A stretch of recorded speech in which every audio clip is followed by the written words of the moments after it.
पुण्यात देवाचे आसन विक्री करणाऱ्या व्यावसायिक दाम्पत्याला टोळक्याकडून मारहाण करण्यात आली। ठरल्यापेक्षा अधिक भाडे न दिल्यामुळे टोळक्याने मारहाण केली आहे। ही घटना पुण्यातील तांबडी जोगेश्वरी मंदिरासमोर घडली आहे। पुण्यात गुंडगिरी वाढली असून दररोज मारहाणीच्या घटना घडत आहेत। कधी गोळीबार, कधी कोयता हल्ला अशा घटनांमुळे पुण्यातील कायदा सुव्यवस्था वेशीवर टांगण्यात आल्याचे दिसत आहे। गुंडांना कायद्याचा धाक राहिला नसल्याचं तांबडी जोगेश्वरी मंदिरासमोरील घटनेवरून दिसत आहे। दरम्यान मारहाण झालेल्या दाम्पत्य जखमी झालेत। या प्रकरणी मयूर आवळे यांनी याबाबत पोलिसात तक्रार दिली आहे। तक्रारीवरून या प्रकरणात विश्रामबाग पोलीस ठाण्यात 6 जणांवर गुन्हा दाखल करण्यात आलाय। रोहित नाईक, चेतन आजबे, आदर्श आजबे, अनिकेत पवार, हिमांशू चायाळ आणि निलेश धुमाळ यांच्यावर गुन्हा दाखल करण्यात आलाय।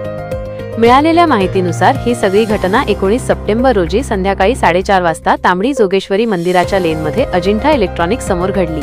फिर्यादी आणि त्यांच्या पत्नी तांबडी जोगेश्वरी मंदिरासमोर देवाचे आसन विक्रीचा व्यवसाय करतात। व्यवसायाच्या जागेवरून अधिक भाडे न दिल्याच्या कारणावरून आरोपी सप्टेंबर 19 रोजी संध्याकाळी दुकानात पोहोचले।